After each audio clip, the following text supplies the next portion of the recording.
Hello everyone. Since we didn't get to meet for class this week, this is sort of a substitute for what we would have done in class. And that way you guys can get ready and prepare for your quiz so you can be completely done with all of your quizzes and graded work by the time we meet for class next week. For this lecture today, you may want to have handy your questions for review, because we're going to refer to those, and your textbook. The first thing we want to talk about is this sort of revival of learning we have that starts in the British Isles, and by that I mean England and Ireland and the areas around there. And the first important component of this revival of learning is the monasteries. We talked a little bit about the Gaelic and Saxon monasteries a couple of chapters ago. We talked about the Synod of Whitby and how the Gaelic monasteries had to conform to the practices of the Latin Church, and how the Saxons had been converted by Augustine of Canterbury. Now, these monasteries continued to exist, and during this period of time, they thrived. They collected as many classical Latin texts as they could find, both pagan and Christian, and carefully copied and preserved them, and then sent out those copies to all their other monasteries. So we have copies of these original texts disseminated both throughout the British Isles and kind of back onto the continent. This, by the way, is the answer to your question for reading number 6. The other component of this sort of springtime of learning were some very important scholars, one of whom was St. Bede the Venerable, who is somebody you're going to need to know. He was a monk at Jarrow Abbey, and he was an incredible scholar with a very wide range of interests and wrote about lots of different kinds of things. He wrote about grammar, music, natural science, he wrote poems and hymns, and he wrote commentaries on scripture, which is what he regarded as his most important work. But today, he's most remembered for his ecclesiastical history of the English people. And even still today, it's one of the only sources for the early history of the Anglo-Saxons and the church in England, because up till then it hadn't occurred to anybody to write it down. In fact, nobody had written much down since the Romans had left town at the fall of the Roman Empire. So it's an incredibly important historical source, and for that reason you'll often see Bede mentioned when we're talking about things that went on in England between 400 or so and the time he was writing in the 7th and 8th centuries. Okay, now that we have kind of looked at what was going on in England, here's what was going on in France, is the rise of the Carolingian kings. And I know we talked about this same transfer of power several chapters ago when we talked about what was happening politically, but we took a look at it a little bit more closely in this chapter. First, we have Pepin the Short, who was the son of Charles Martel. Remember, Charles the Martel was still not king of the Franks. He was a mayor of the palace, which we talked about before, so the Merovingian kings were still technically the Frankish kings. However, Pepin the Short wanted to unify all of the Frankish lands, and he was having some trouble doing that because he was not technically the king, and so these Frankish lords weren't particularly inclined to promise allegiance to him personally.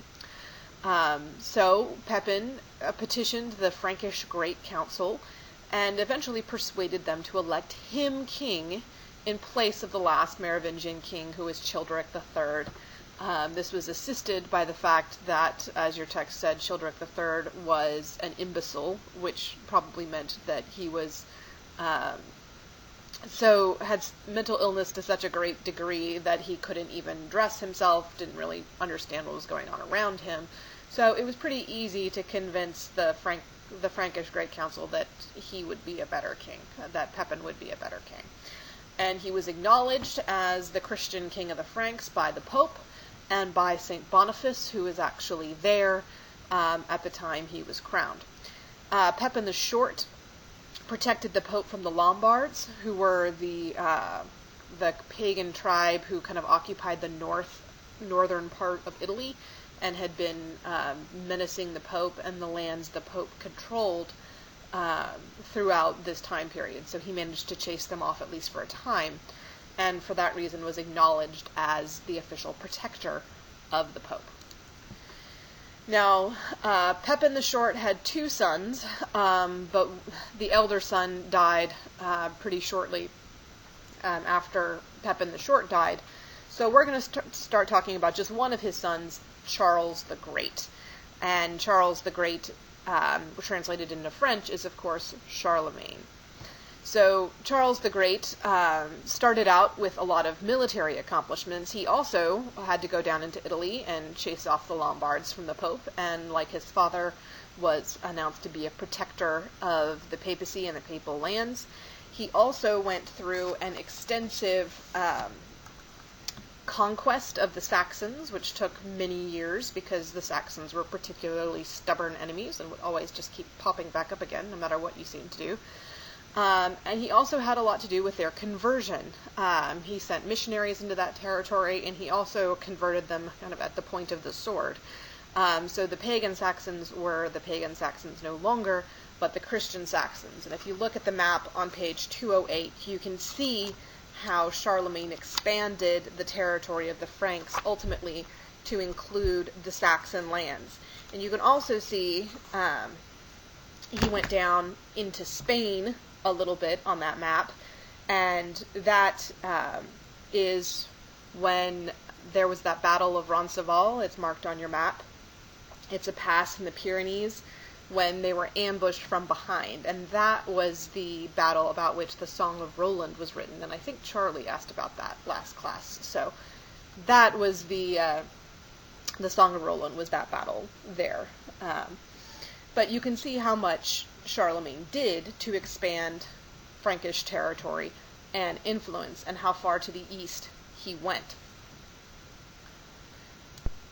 Okay, so we've talked about the military accomplishments of Charlemagne, how he conquered the Saxons, how he made inroads into Spain, although those were pretty quickly given up. He protected the Pope down there in Italy.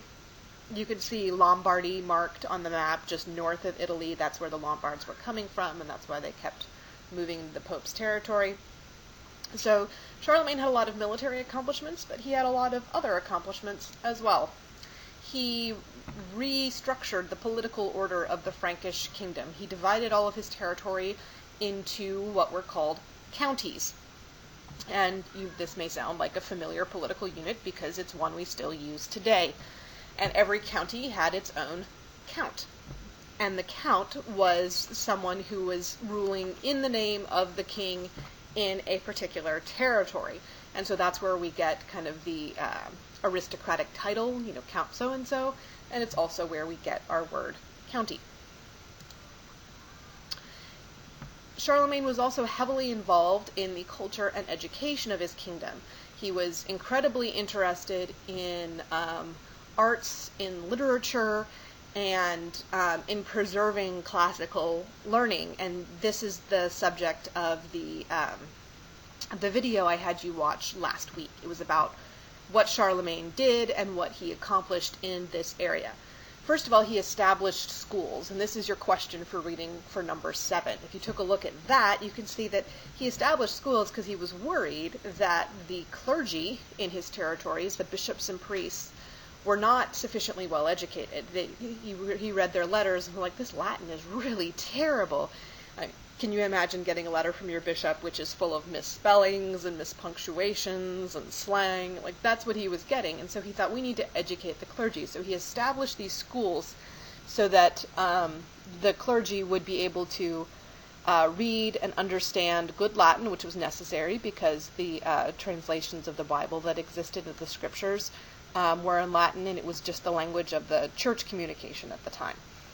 He brought over Alcuin, who was another British monk, rather like Bede, committed to the same kinds of learning that came from that in the British Isles that we talked about at the very beginning of today's lecture.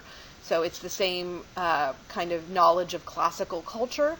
And Alcuin was the one who came up with, started to come up with that punctuation. Remember, you saw the question mark at the beginning of your video? That was Alcuin's idea. And I know punctuation may make your life difficult now because you have to figure out how to use it properly.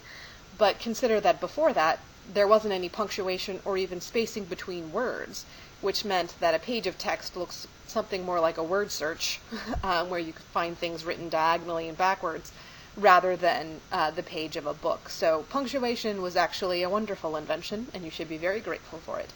And Charlemagne also paid and commissioned people to preserve as many classical works as we can find.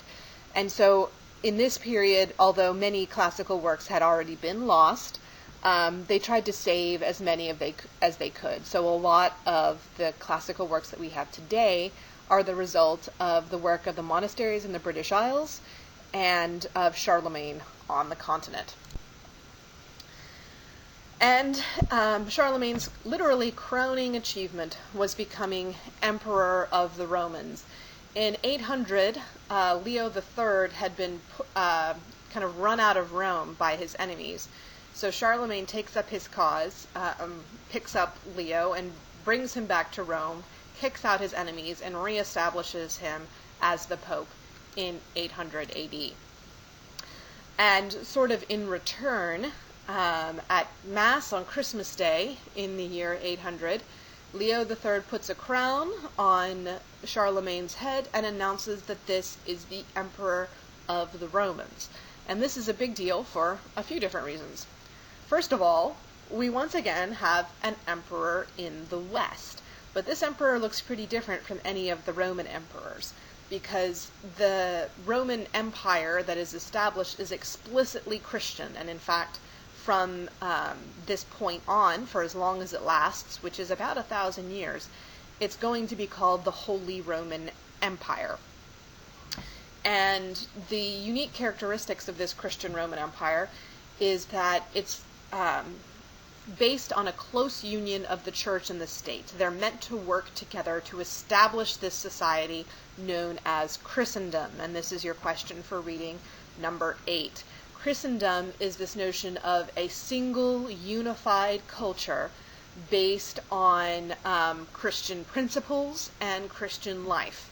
So this Holy Roman Empire would be protected by the emperor from threats from outside, who would provide peace and security within its borders, and guided spiritually and to some extent temporally by the Pope and bishops. This is the ideal society that's established when Charlemagne is crowned emperor on Christmas Day in 800. And it's this notion of Christendom that's going to pave the way for the flowering of art and culture and religion in the next 400 years or so, what becomes known as the Middle Ages. Medieval society wouldn't be the same if there weren't a Christian Roman Empire, this notion of Christendom.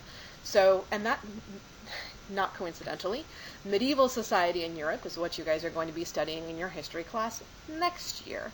So with the crowning of Charlemagne, we kind of close off the Dark Ages because things are brightening up a bit, and we're setting the stage for the Middle Ages.